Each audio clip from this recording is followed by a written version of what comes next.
He had a lot of heads with his Dick Gregory, Mm-hmm. the civil rights activist. All right, y'all. We live in 5, 4, 3, 2, Yo, 1. yo, On. yo. We on? Yeah.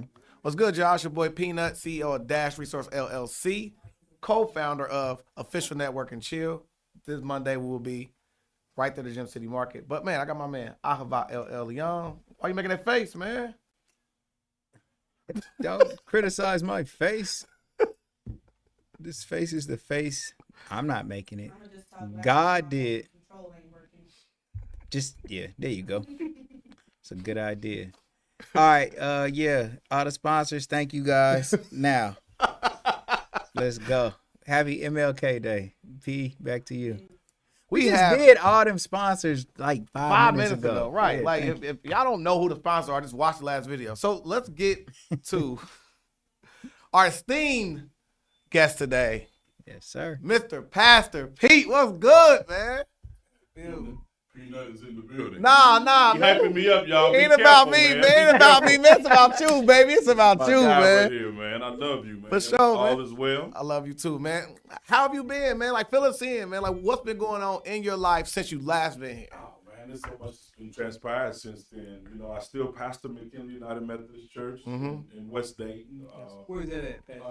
If you go down Germantown, it's across the street from Central State West.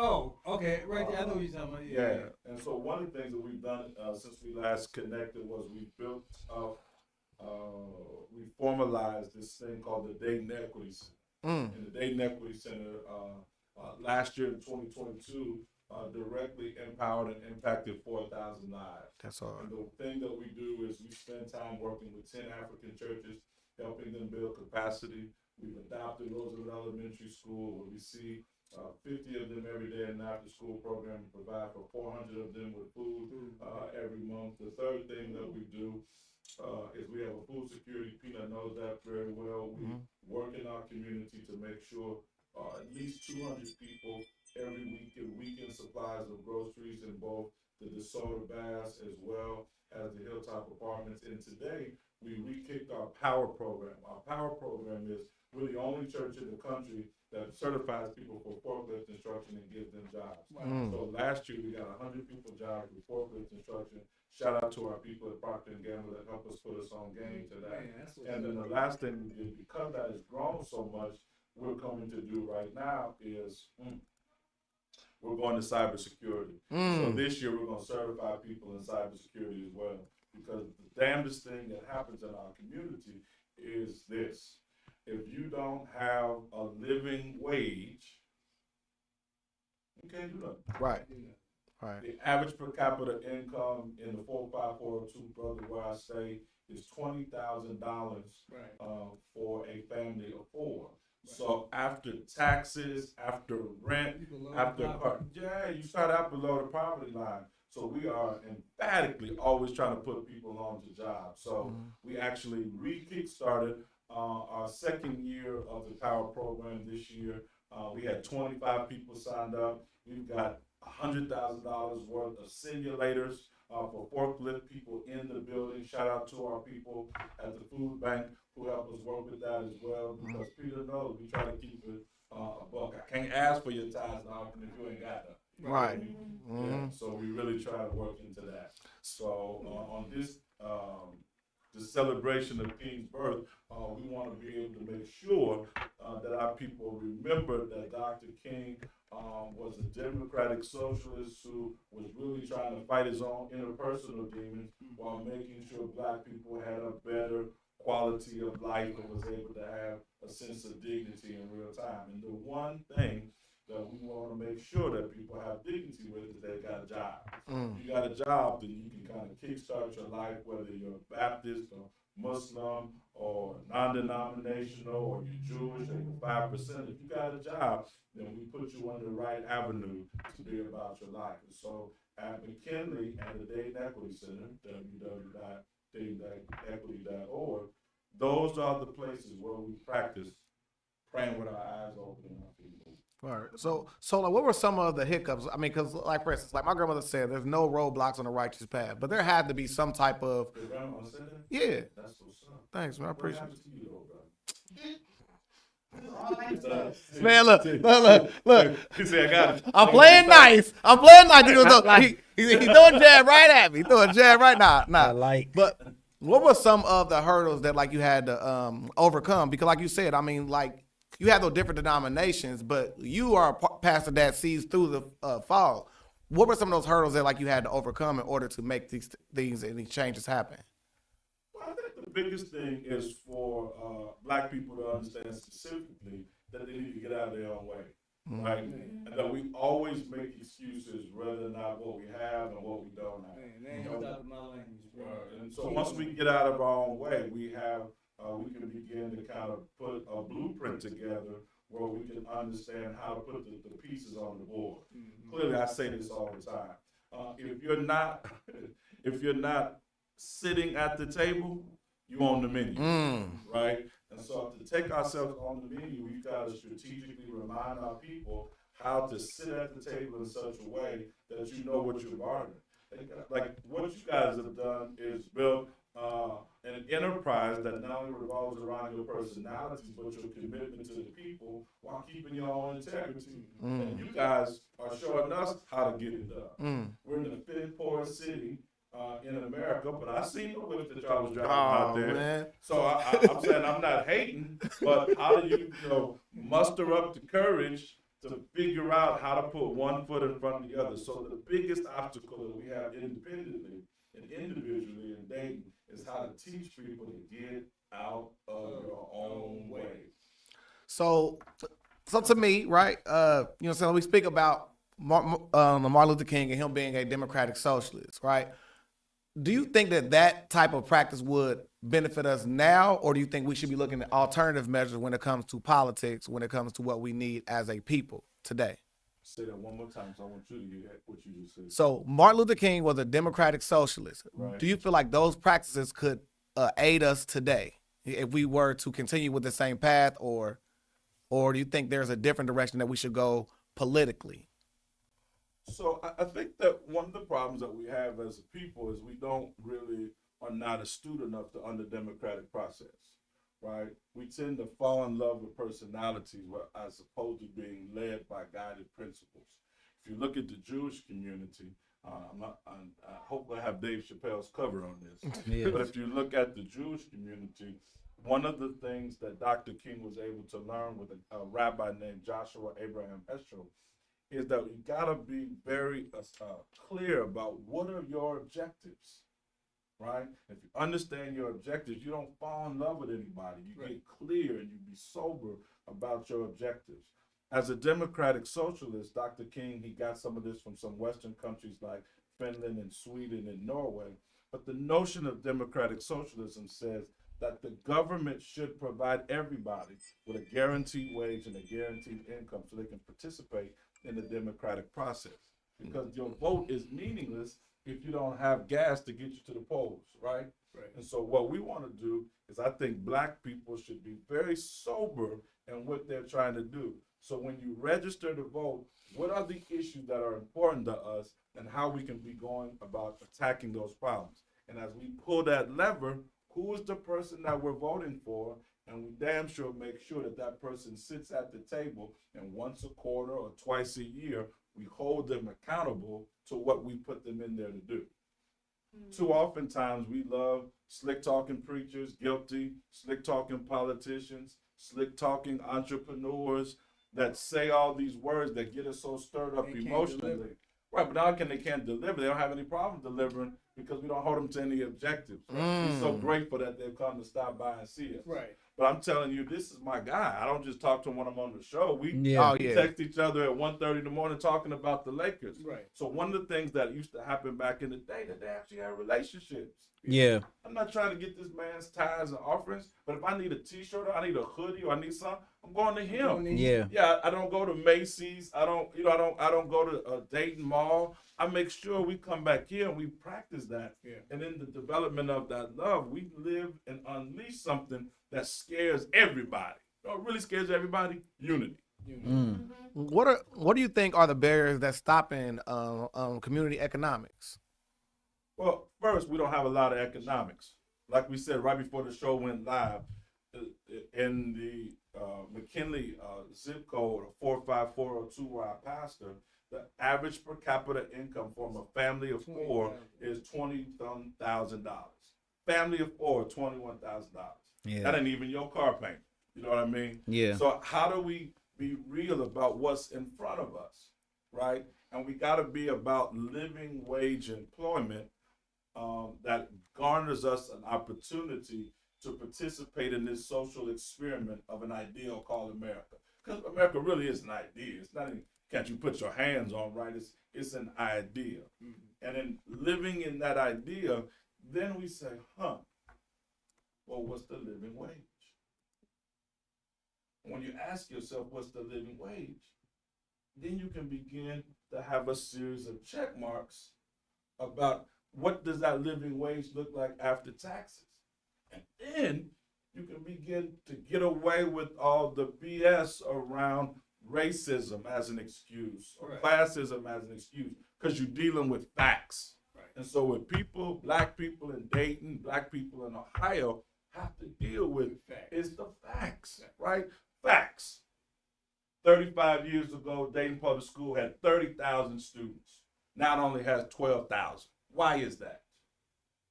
And the GPA to be eligible for sports is 1.0. But the facts are there were some concentrated business decisions that eliminated the tax base and our babies from empowering us in our schools. And those are facts. Right.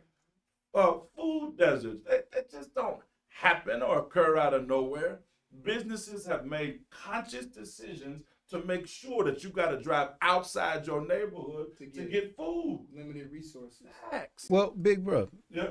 All right. So, at what point do we stop depending on others to do for us what we can do for ourselves? I mean, we all wake up the same way.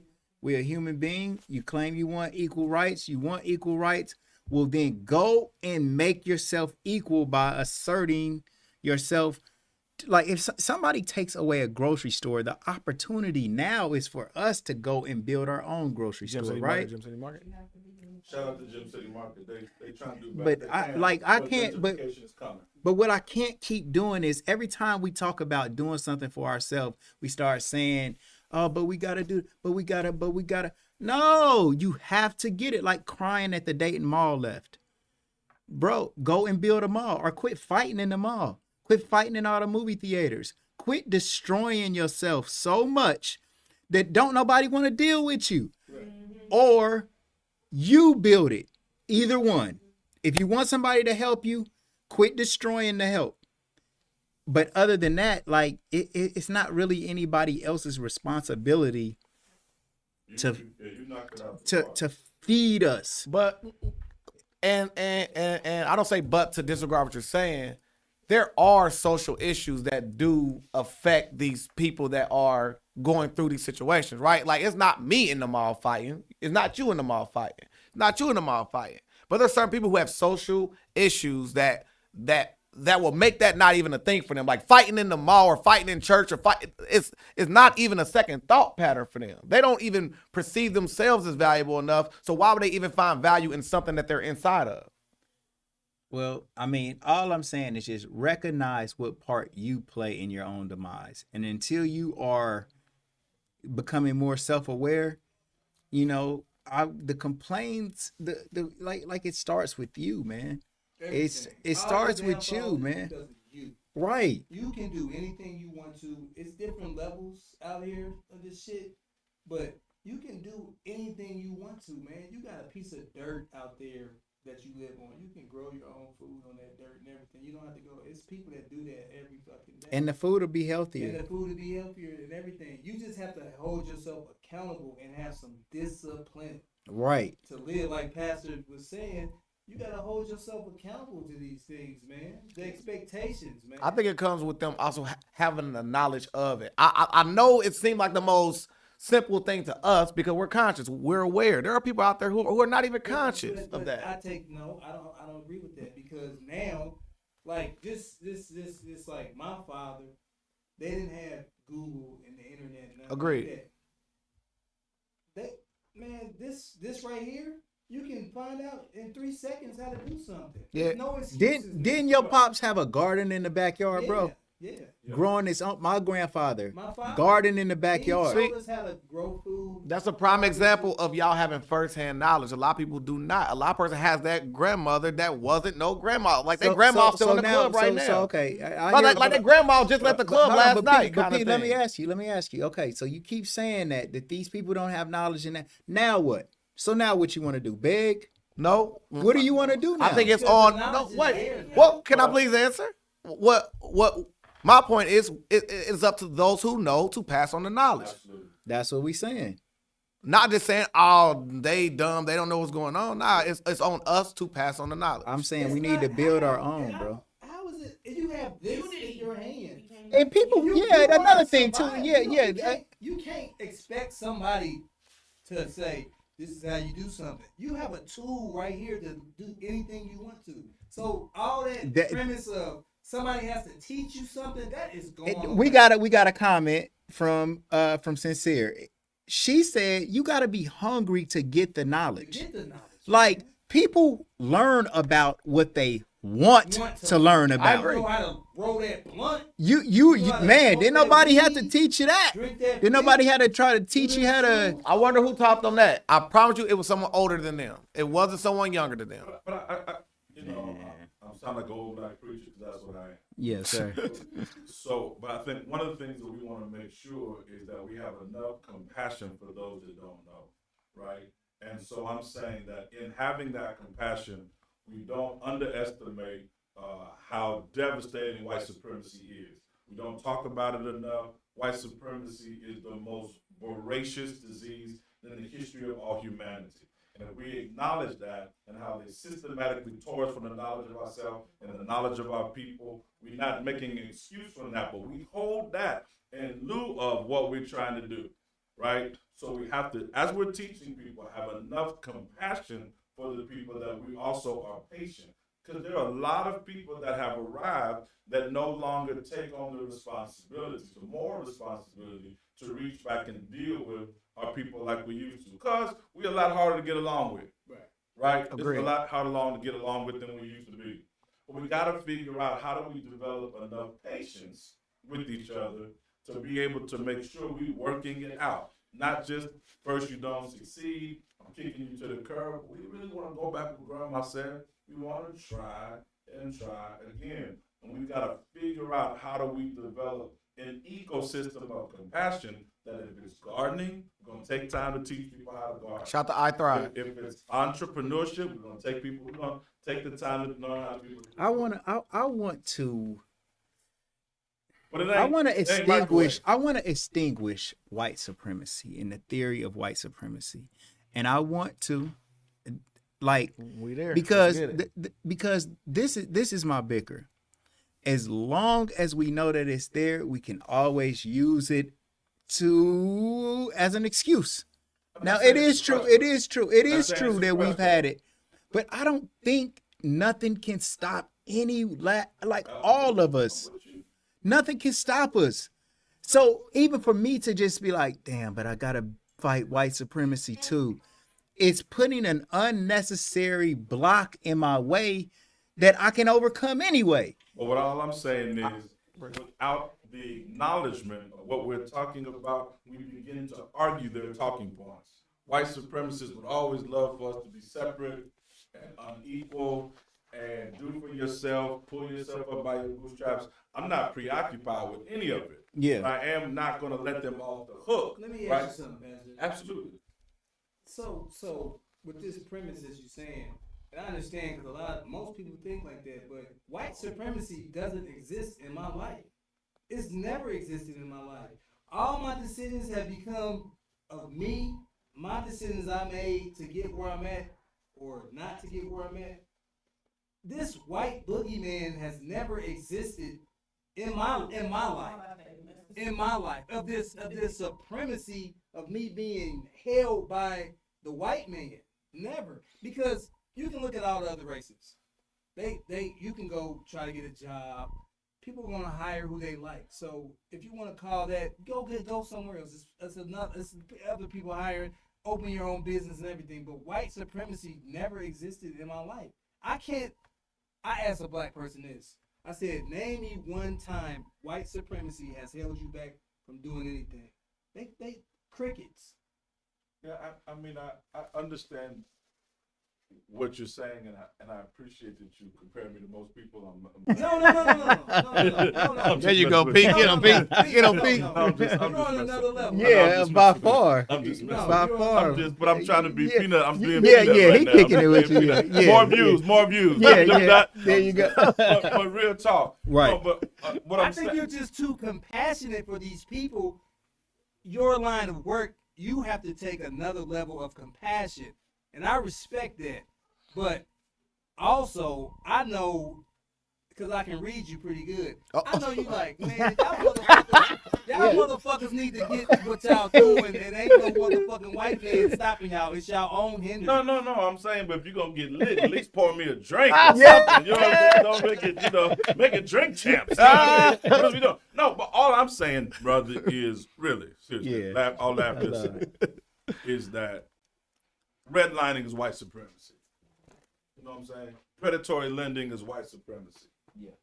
I'm not just talking about your individual decisions. We, as Dr. King would say, are caught up in an inescapable network of neutrality. What impacts one severely has ramifications on the other. Exactly. So as powerful as you are, as wonderful and dynamic as your father was, our individual decisions are induced by what happens in the global system that we live in. Agreed. I got my African name is Kojo Chikwende. Born on Monday, my Kojo Chikwende. My Nana Kwaku. Oh wow, Kojo Chikwende, born son of God, born of God. Mine's flip flap. Oh my God. See? That flip flap cracker jacket. Yeah, is- kick it out a bone, right? Dog a bone. This old man. No, but I'm just saying, like, so we can't deny that we're again caught up in this network of neutrality. We're all interdependent. So you saying economics, like when you say predatory lending? Give me an example. So there's I gotta. Like if I'm a white cat and I'm a black cat, we got the same credit scores. We getting the same. no, you're not. How?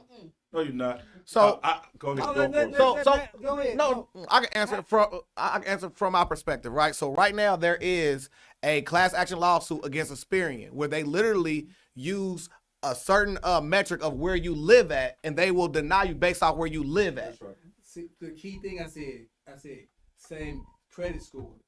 I said same exact. We both got 800 credit score. This computer don't know if I'm black or white. I'll give you another I example. done bought 3 houses What? without even turning. I'll give you no another example. Wait. paperwork.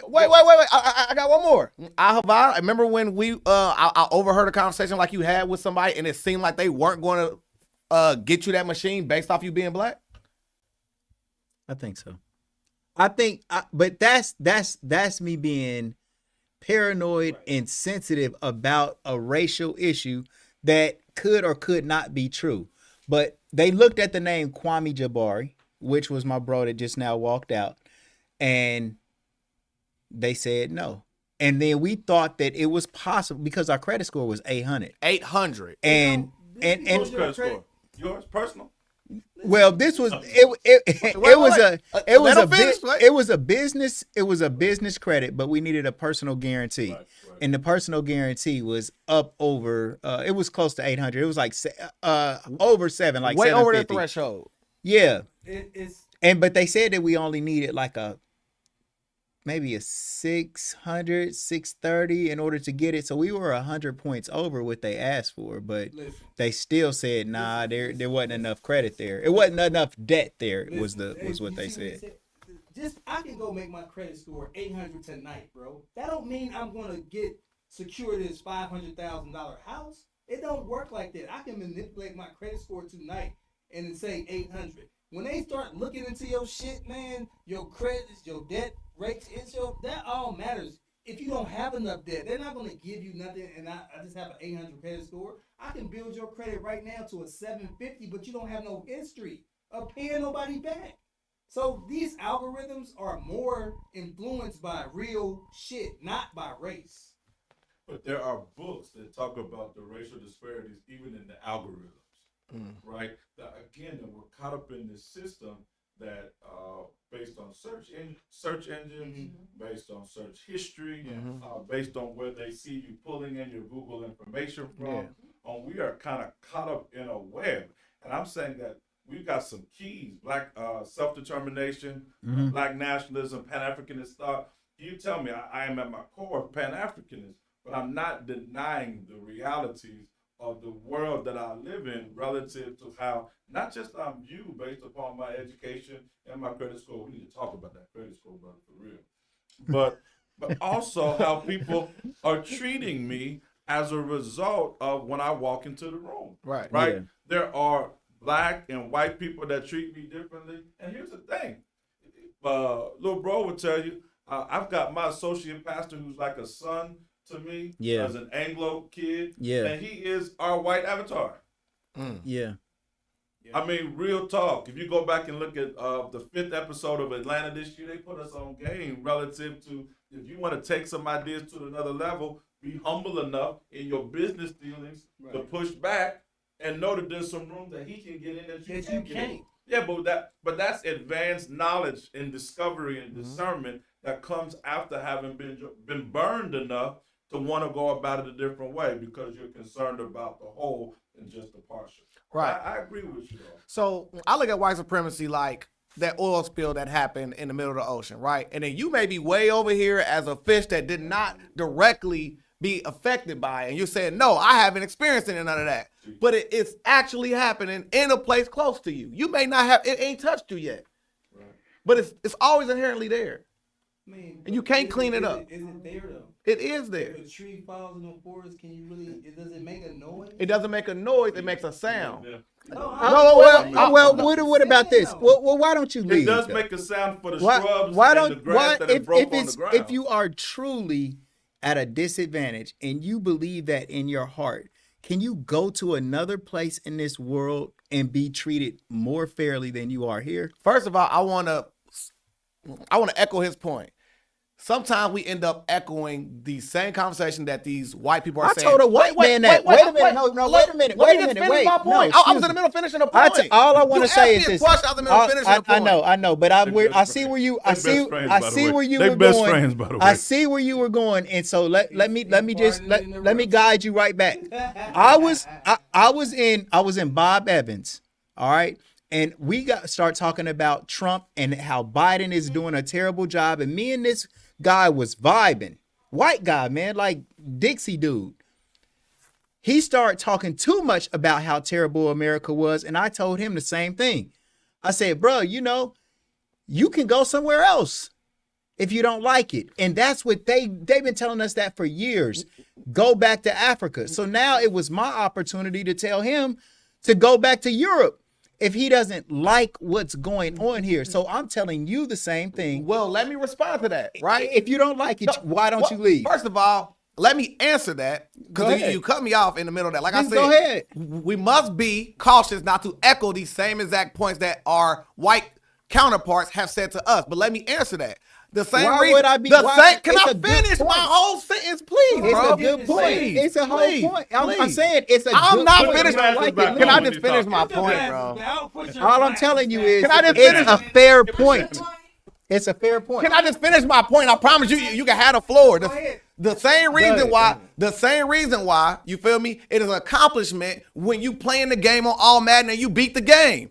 I'm not scared of competition. I welcome competition. I like to overcome adversity. I don't like the game on easy. So that's why I don't care about that. Go back to another country. I can win here. I can win anywhere. But so that's my answer to that question. The question is, can you go somewhere else and be treated more fairly? Heaven. Okay. See, that's what I'm saying. That ain't a real answer, though. That is a real answer. So all I'm saying, because people chose.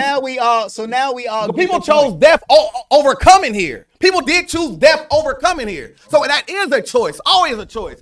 None of y'all scared of death. None of y'all scared of death, are y'all? 2023. None of y'all scared of death, are y'all? No. 2023. I'm asking a direct question, boy. No. But P, you running. You're asking a question on the run. I'm being real.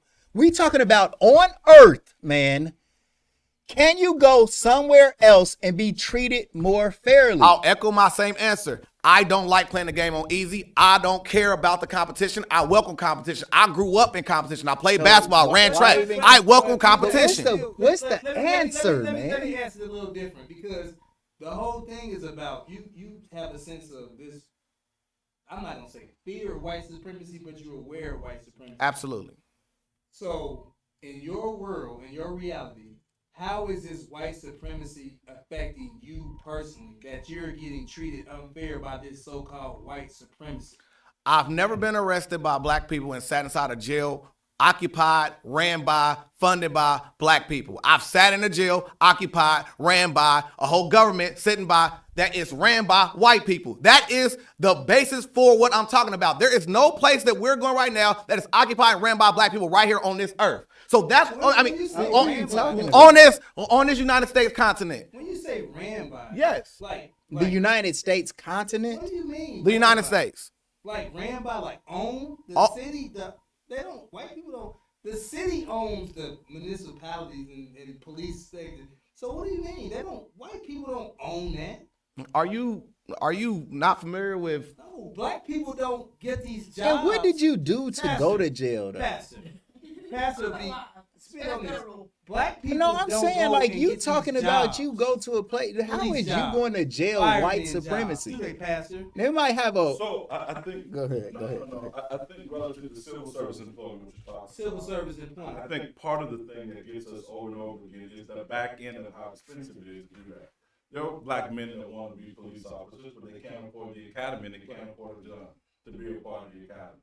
There are black men that want to be a part of the fire department and all these things around. Or they the can't city. pass that test. They can't pass the test, and they also can't afford to study for the test in lieu of getting job possibilities when they come their way. So one of the things I want to pivot back to my program, I'm gonna go back. One of the things I think the government is has to reconsider is how do we consciously train people jobs without giving up the job that they have. Shout out to Ashley Duper and the Power Program, www.dayinequity.org. What they do is make sure while you're training, you're also getting paid so you can also have some food while you're doing the same thing. It's hard to do both and, right? It's hard to do both and. So we want to kind of empower people to consider how do you do either or in such a way so when you move to that next level as a fire person, that next level as a police officer, you have an opportunity to not go 6 steps back to get up 2 steps forward, right? So I think one of the things that Peanut is talking about is the notion of a conspiracy seems funny to people. And I'm not saying there's a conspiracy, but there are damn sure a lot of convergences, right? There are a lot of conversations that move in the right way that are usually organized by certain people that went to a certain high school, that certain people that went to a certain high school that are on the police department, that certain people that went to a certain high school that are on the police department that can have a certain sensibilities towards people whose skin was kissed by the sun. To deny that as fact puts us at a defeatist mentality. So let me ask real quick. So it's not, for me, it's not either or.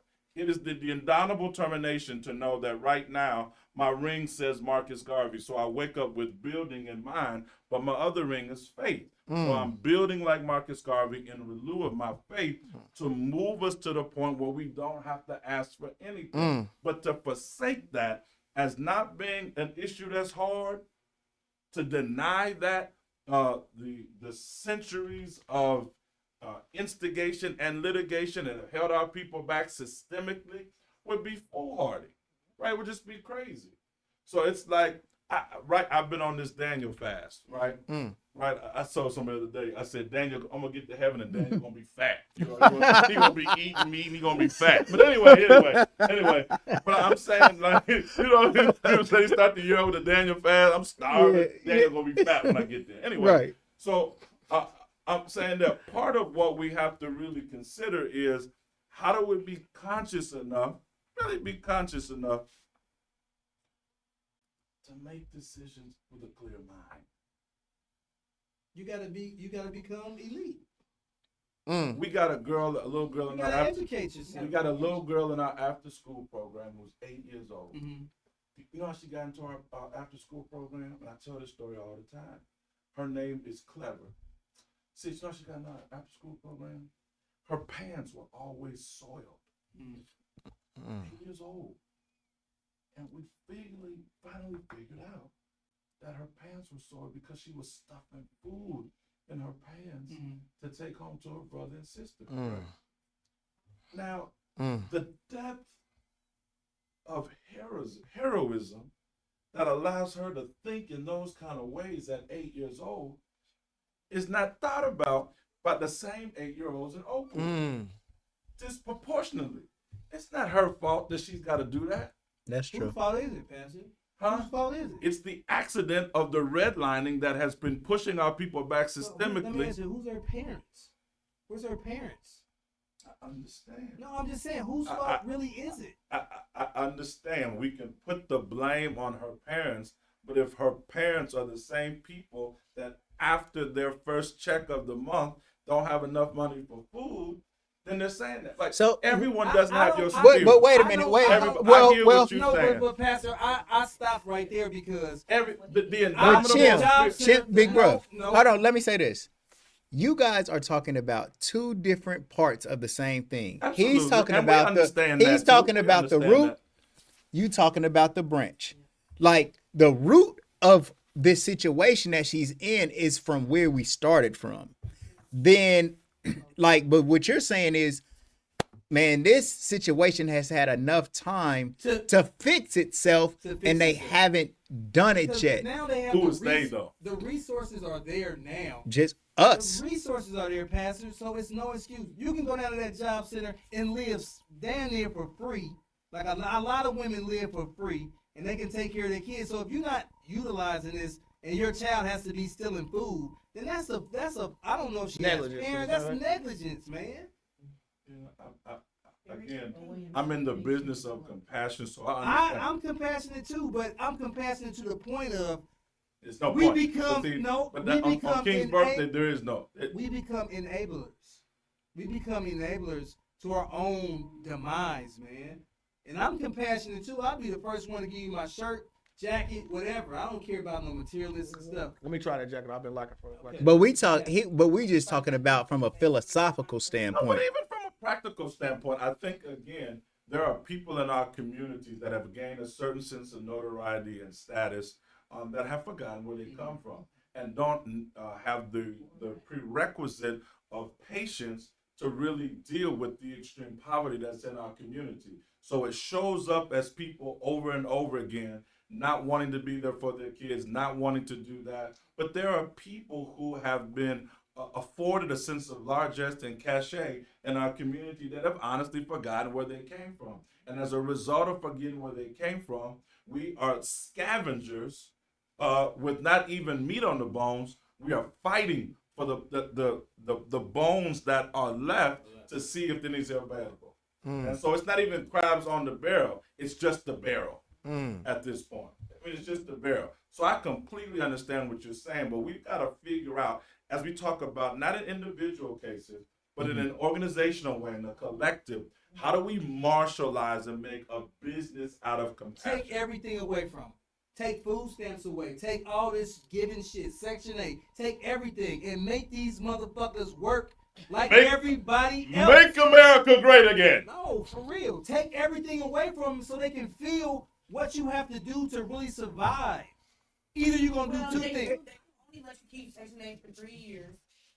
You know what I mean? You have to make Quit having all these babies out of wedlock. Stop doing it. These are the decisions you make to make your life in this shambles. there is a school of thought that said It's designed for demise.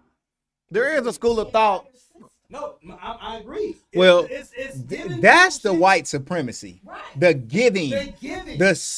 The giving. That's the shit The that keeps you dependency. controlled. The kicking the father out of the home. In I order agree. for you to, Take it's like take everything exchange this away. apartment for the father. Yeah, I don't If need you. food, Yeah. like Trump said, we're gonna send you a food box to your house, so you can't sell your food stamps online. So there is a school of thought that says Everything, Pastor.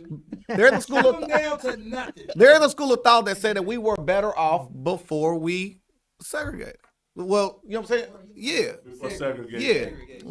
Before segregation. Because people did for themselves. Because we had to work together. We had to do this. And at that point, we created our own jobs. We had our own economy. I think we weren't dependent on someone else. The last week Dr. King was alive. Harry Belafonte remembers him saying to him, he was very, very sad, and he was worried about it. Indeed, Dr. King's last sermon that he never preached was in his backpack that Harry Belafonte had. It was called "America's Going to Hell," and he said to Harry, "My fear is that I've spent the better part of my life integrating people into a burning house." Wow. So, the Honorable Louis Farrakhan has talked about sometimes you might have to let that house burn. Yeah.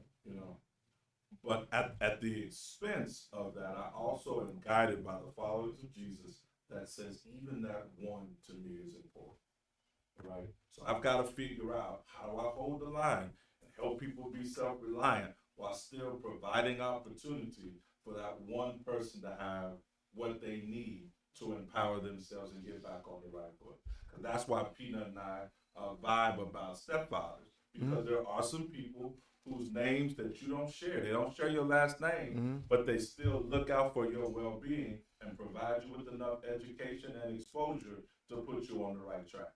So I am a recipient of people not giving up on me. Right. I have messed up on more than one occasion. So, See, to the extent, I've messed up so much that when you got locks like that, when you got hair like his, Yeah. you can talk all that. You can talk. I ain't got none. And maybe if I had just let him go, I would have had some hair like him. Now, let me ask you something, Peanut. Let me ask you something. I want to These white people that are stressed out just like black people, who are they suppressed by? So, and I think that feeds into what my point was going to be. And for those people, right, they have more in common with us than some of us in this room, right? Like, you look at a poor white and a poor black, and their lives are very, very similar, right? But my whole point is when you look at other flourishing races, they follow this strict code of them working with each other. You look at the Chinese, it's a Chinatown. You look at the Jewish, it's a Jewish community. When you go outside of that and you're just some lone ranger out by yourself and you have no reliant, no community, then yes, you can easily fall victim to the same circumstances. We have none of that where we work together. Again, I'm not trying to argue away or make excuses for anybody. But the social construct of race, we're the only people that they actually set laws for to make sure that they would be enforced, that our inherent genius would not come forth. So I understand, and we wish that we had superheroes like the two of you, the three of you, that could live out there and have enough compassion to pass along empowerment to our people in real time.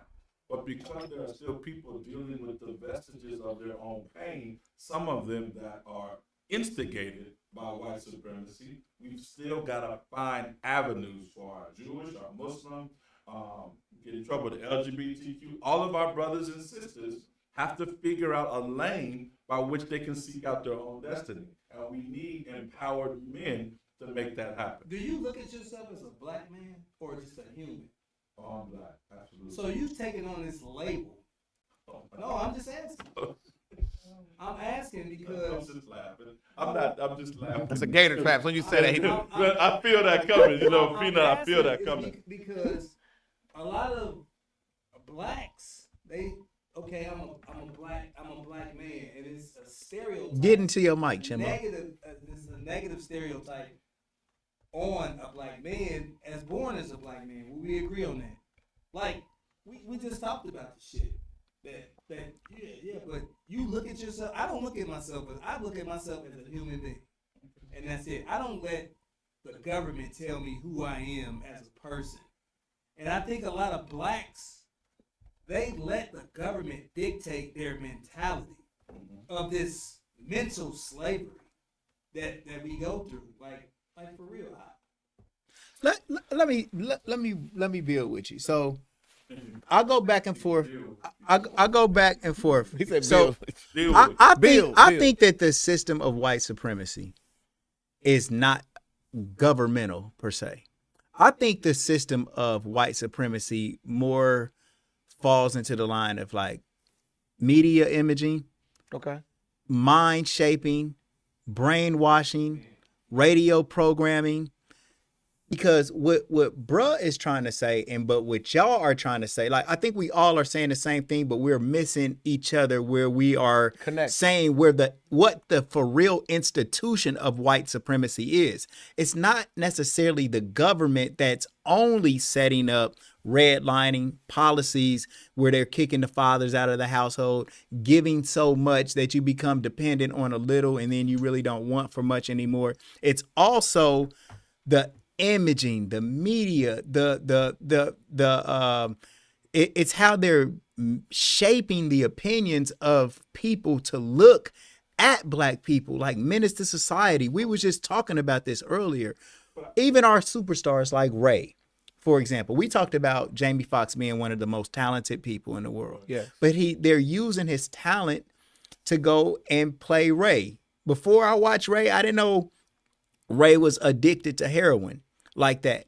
So what it puts it in my mind that, dang, man, you know what? Ray Charles, I thought that this was the coolest bro in the world, but damn, man, he had a drug problem. And they do that with our heroes. Bill Cosby, man.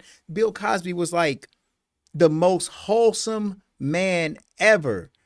But now Bill Cosby is in prison. Mike Tyson, our strongest, toughest warrior, Kobe Bryant, our champions, Muhammad Ali, all of them get dragged through the media as criminal. And then it shapes the opinion of black people and makes you want to say like, man, I ain't even black. Yeah, Be- but I think though, to his point though, I think all of our heroes have feet to play. So the same way we're gonna beat up on, Clever's mama or her daddy, Right. we also got to talk about how Ray Charles and Muhammad Ali, were, serial predators to some extent relative to their relationship with women. You can't dismiss that. And still you can celebrate them of having enough courage to kind of push through some of that as well. But I think part of what we're talking about is the nation building work that Marcus Garvey was so serious about, which at the first and foremost is the power of shaping our narratives. Right. And that's hard work to shape our narrative because we got to recognize who is the subject matter. We are the subject matter. With our big lips, big nose, right, our nappy hair, and we've got to put ourselves in positions to change that subject matter in such a way where we uplift our people in ways that, despite their quote-unquote limitations, we are still worthy of emulation and following and want to be a part of. But that to take control of your narrative in your personal life is hard, right? When you think my mama came from here, my daddy came from here, but I'm going to do what you did. I'm going to take control of my narrative and eke out a different existence for myself. That takes a warrior kind of mentality. And we need to figure out, how do we celebrate superheroes who can't slam dunk, who can't dance on 2 and 4? How do we celebrate superheroes that are not billionaires or who don't, know, all the metrics to perhaps potentially give us an 800 credit score? I'm coming back to you with that. But how do we celebrate our heroes and give them enough currency? Because in Africa, in Asia, and other places around the world, hope is currency. Yeah. Right? Those are, love, loyalty, reciprocity. Those spend with just as much income in the bank as something else. But here, because we become so westernized in our worldviews, we only celebrate what other people say we should celebrate. And that's why I'm saying we've got to figure out how to take control of our narrative. That's what this is. Exactly. And This is what y'all doing. I want to second that also with for Yo, instance, I feel you on that. so when the foundation of America was built, it was built off this thing called the Doctrine of Discovery, right? Like when they came here and they literally said, if you do not, 1 second. Peanut is running for Dayton City Commission, y'all. I sure am. He on here, man. I sure am, right? I'm gonna help you do that. Right. Peanut for city sure. commissioner. Right. the doctrine of discovery, right? That's where they were able to rape, Get it, kill, Pete. pillage the land, Pete. based off you not believing in their depiction of what God is. That's where the Constitution, all these things were founded off the doctrine of discovery. So when we say the government is responsible for this, I say that because it's documented. It is documented. And they came here and killed a lot of our brothers and sisters, aunties, uncles of generations past. And those things are insidious into the fabric of how it was built. So when you say it's built off of something that was racist to begin with, them stripping of us our name, making us do things that were foul, those things are inherently passed on to the next generation of people that were raised by these people. So you can't go at the end of the line and say, oh man, your shoes untied, when at this point he didn't even correct the shoes to begin with.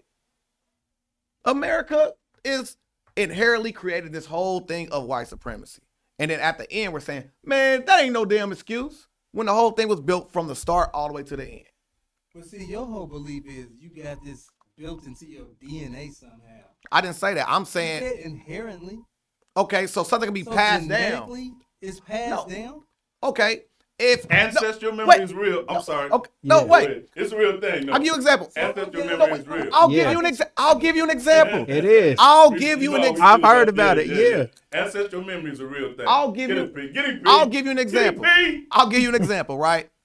If you would have jumped off the slave ship, right? Wait. Just please just walk with me for 2 seconds. I promise you. Live for a second, you'll be a genius in a minute. If you jump off a slave ship, right? You were. Life insurance been around way longer than what you're thinking of, right? If you jump off a slave ship, the person who owned you will be paid and compensated for your death. Okay? If you die tomorrow and you don't have that going on, but someone has your title to your body, they're allowed to profit off your death. You understand that? What does it have to do with So that person- with a job So and- listen here. and living So- like a citizen? not- Listen, man. Listen. Yeah. If I profit off your death for millennial, like 10 years, if I could just profit off a group of people for 10 years alone, I can make sure my kids never got to work again.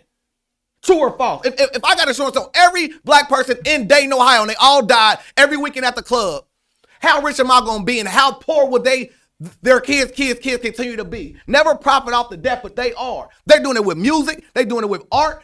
With every facet of this, they're monetizing our death. And then they re-show it to us in a movie that we go up there and pay our $20 to go sit there and watch and cry boo-hoo. So why can't you go? I mean, what's That is not my passion. That is not what I'm headed on. What I'm headed on is Gym City Market, 6 o'clock p.m. where I'll be helping entrepreneurs but build. I think that we all would agree to this is nothing can stop you but yourself. You are your biggest roadblock. I agree. But as we say that, though, those are all of those who have been fortunate enough by the Creator to have escaped the trauma of their circumstances. You know, so all of us are born and live with some degrees of trauma. You know what I'm talking about. Yeah. Shout out to the book that's coming. And can we have escaped our trauma so we can be realized with the knowledge of ourselves and the knowledge of our people and come to grips with how we reach across the aisles? Because right now, this is a privileged conversation. Agree. Because 49% of the kids in Dayton right now live in extreme poverty. So the conversation that we're having is even privileged because we've been gifted by the Creator enough to do what Dr. King says. Even if you can't see the staircase, take the next step. So this conversation that we're having right now is in event living out Dr. King's dream of taking the next step.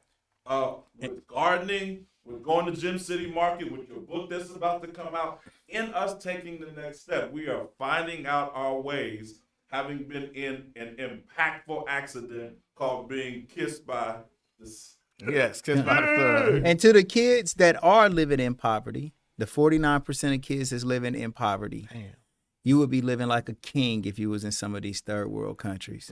So still, like, Y'all gonna argue these under- Republicans Nah, that was the bar though. nah, it's true. That was the bar. Nah, Nah, I'm with you. I rock I'm with with that. you. It's true, I rock like- with that. I rock like- with that. but all I'm doing is just countries, man. I've been to all- people, man, and it's no comparison. And all I'm doing These is I'm motherfuckers pointing out the gotta fucking blessing. I'm pointing out the go blessing of to even the people fish that's struggling, No, man. You know, I'm like with you're you. still blessed. Survive, man. But I'm saying some of them babies, the way you're talking about kids in Jamaica or kids in the Democratic Republic of the Congo. DR, yeah. Oh, we had that video of That's exactly of them what kids I'm swimming saying. Yeah, but in Africa. But I'm saying Yeah. if you go to East Dayton, it looks like Bosnia.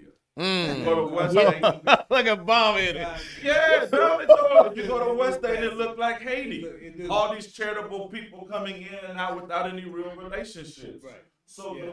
if you're fortunate enough to move past that traumatic experience called childhood, Mm. you Yeah. got enough sensibility to want to make yourself into a legitimate high school student while still providing and looking out for your brothers and sisters, then we can begin to have these conversations. Mm. But I'm not going to let the American government off the hook At all. for ways it has decided to have large sums of money in health insurance or large sum like because the I agree answer with to you. everything I agree. the answer to everything is not privatization. Yeah. I Right? agree. The Yeah. answer to everything is not privatization. We can't act as if, it's like preachers that drive me crazy. Now we have preachers who don't necessarily speak the truth. They were now speaking algorithms, and they end up appearing on videos like I was telling my baby boy, preachers now are talking like pyramid scheme salesmen, right? Because they're so interested in the algorithm to let their voice be heard, as opposed to living in the truth of grounding yourself in relationships with your people and letting the people be your foot soldiers, right? So we gotta figure out how we push through our traumatic experiences and create our own algorithms in our community that's dictated by our sweat, our blood, and our tears, so we can stand on the shoulders of our giants. So would you agree it's different levels? Like we at the community level, we need to fix our communities first before we even start talking about what's holding us back, because that's next level. I think we should. I think based on how desperate our people are, I think it's not either or. I think it's both and I think that we're wide enough in our purview organizationally where you can do that, and someone else can do something else,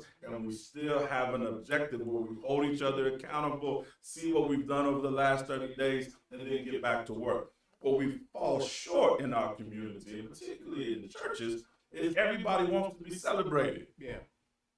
And we spend so much time patting people on the back, and we spend so much money in award shows and so much money at banquets that we disproportionately take the money out of where it should be actually going. So my question is, do you think reparations would be good or bad for the community right now? Like without anybody. You want this check? Wait, I'm asking. I No, want no, I'm asking a question. Would it be want it good? too. Wait. I'll Would it be take it. good or No, bad? I No, want I'm asking. Would it be? You want your reparation? So check this out. Where's the camera? Is this the camera right here? Put the camera on me. All right, I got you. I got a Mike, front shot for with you. reparations Nah, right here, fund, right he here, don't right here, want it. right here, No, big he bro. don't- He don't Yeah. want it. He said he didn't want it. I want my I'll take reparation. any money. I'll take any penny from the government. So no, I'll take any money. But I'm not no well, fool. I think we about to wrap it. But look, big I bro. want to ask, would it be good or bad for the community? Okay, and then I got a solution. It's MLK. In order for us to elevate out of the situation that we're in, what would be a first step that we could take as an individual to get better? And we can go around the room with Go it. here with the reparationalist brother at the end of the table. What's the first step to us doing better? Individually, the first step each Your individual. family at home. It starts with the family. The family is the fundamental that's going to take you. Can't no government, society, white man do nothing. Your family has to elevate you there. Your family has to keep you in school. The kids in school, they have to stay on you and make you finish school. So you like he's saying, man, you're not even privileged enough to even make it through high school, and then college. College is a big thing. You have to go to school and educate yourself. If you're not educating yourself, then none of this even matters. This talk is you can't even understand. I know people that are ashamed that they are on the 3rd grade reading level as adults, man. Right.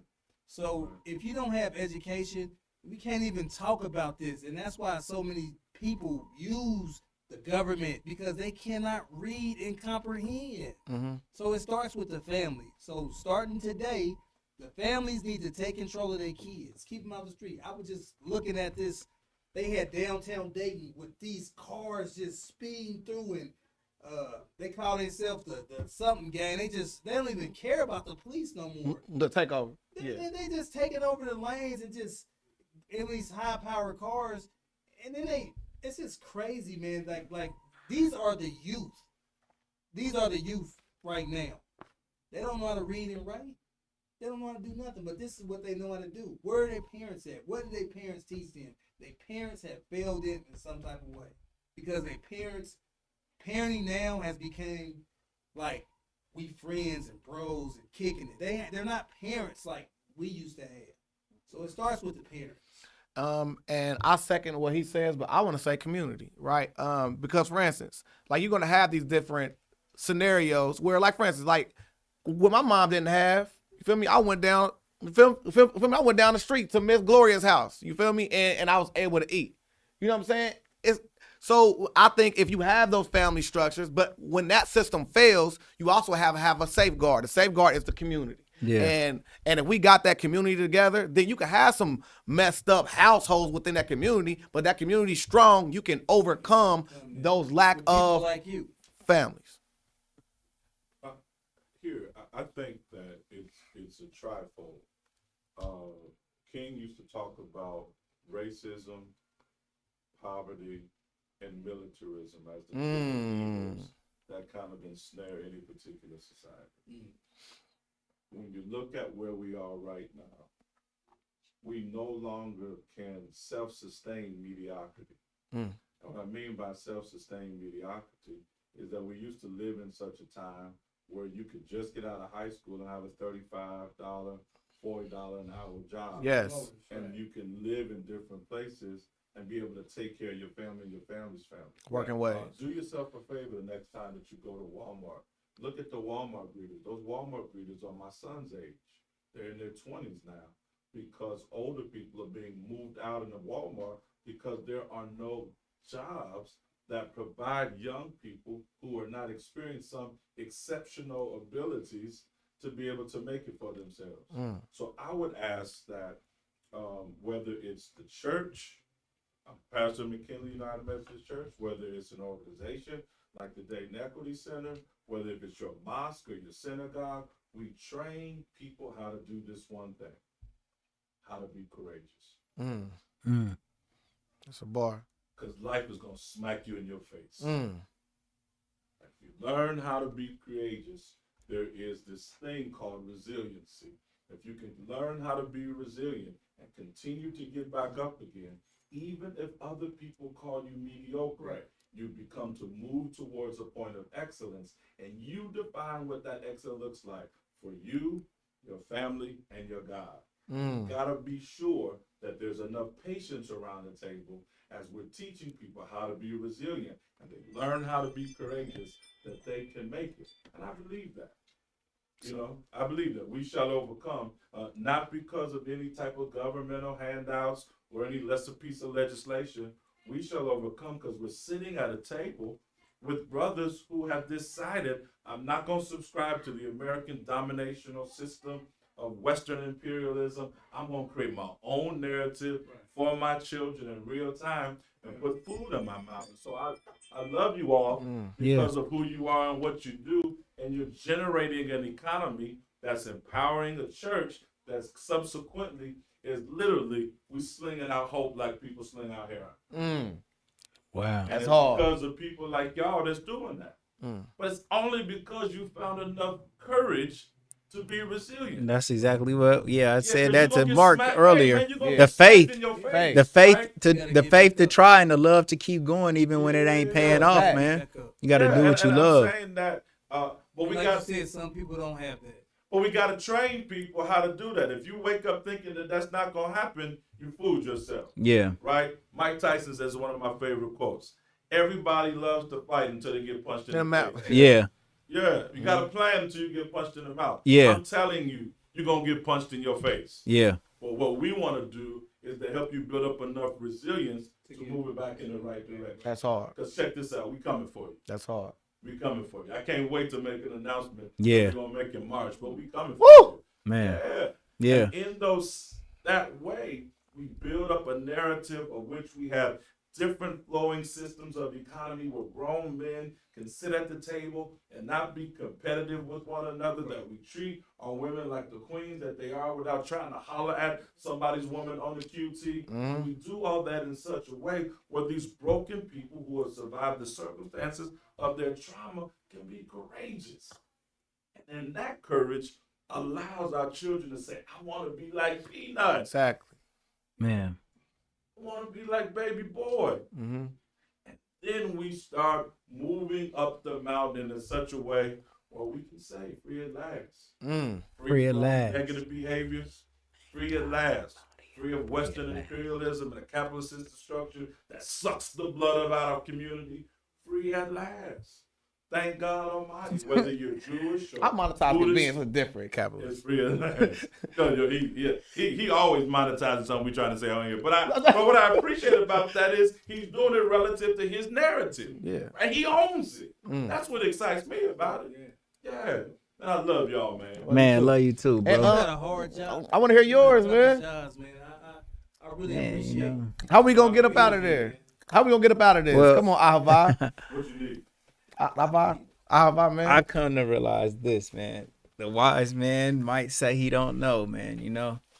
But I think it does start with self, man, self-inventory. Yeah, absolutely. You have to look at yourself. And Lil Sis on the podcast, she said you got to be hungry for knowledge. Like nobody can make you stop using drugs unless you want to do it. We can only suggest, you know what I'm saying? But I think a collection of what everybody said is all the gumbo that we need in It order is. to get busy, man. Self, It's not a melting pot. self, It's a gumbo. family, community, God. Yeah. That's what all we yeah. need. Yeah, because Peanut like today. you gotta but like Chim hit on a point, and he said it harshly, but man, sometimes you do have to have things stripped away from you, man, in order for you to realize what you had, Yes. in order to kind of go and get it yourself, man, you know. And I think we've seen that as fathers with your kids. You give them so much, Put them on punishment. they don't appreciate any of the things they have until they understand how hard it is to get these things. So,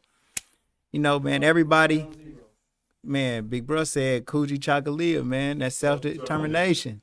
But that's not nothing that falls out of the sky or it's not Right, because I nah. light a candle. It's because I saw my mama do it. I saw Right. my stepdad. Right. And so that as a family, what we have to institute, man, and put into our kids, man. Right. And what P said, community, like we're going through all of these different social networks, man. You get more influenced by your school and friends and community than you do at home. Oh, God. So you need that community to have that same type of value system that they have at home. Like every family needs to be pushing out those values into the community so it gets reinforced when we outside of those walls of our family. Yes, sir.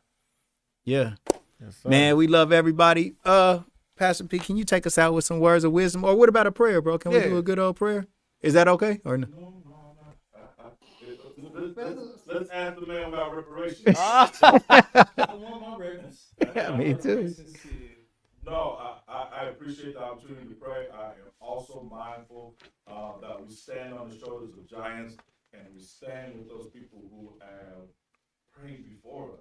Like Yeah. This conversation, it's my grandma's prayers. Man, it's Martin Luther Conversation King's right dream. here is it's your dad's Man. prayer when he was out there gardening. to Yeah. the second and third generation. Like these are those things that are instinctively that we're living out because we have the courage to live into the prayers that were prayed for us. Mm. Man, You know what I mean? That's hard. man. And y'all, we've already answered these prayers, and we ask that each conversation that we have is we are simply. Well, let me say this: if you're watching right now, your tears are fertilizing your destiny. Mm. Don't quit. That's a bar. My little brother's got a book coming out. Wait to Mm. read it. Yeah. Peanut tonight has something at 6 o'clock on Gym City Market. It's going to give birth to all of your ideas to help you finish that business plan. So we are living out the answers to the dreams of our ancestors. So those tears that you're going through right now, don't give up on them. Don't give up. Fertilize it. Go through the full range of emotion and live inside that power. So it no longer has to affect you as pain. It's a traumatic experience. What we want you to know, Dr. King was clear about, when you change that filter, that pain becomes a mechanism and a weapon to meet you halfway at your destiny. Yeah. We'd love to pray for you right now. God, we just thank you for this day. We thank you for this opportunity. The laughter, the love, and the ability to listen with beautiful black men celebrates and reminds us of your word where you say, eyes have not seen nor have ears heard what you have in store for those that love you. Pray now that each of us would get out of your way in our lives and let the courage become unleashed in such a way where we take back our communities because we give ourselves wholly back to our families.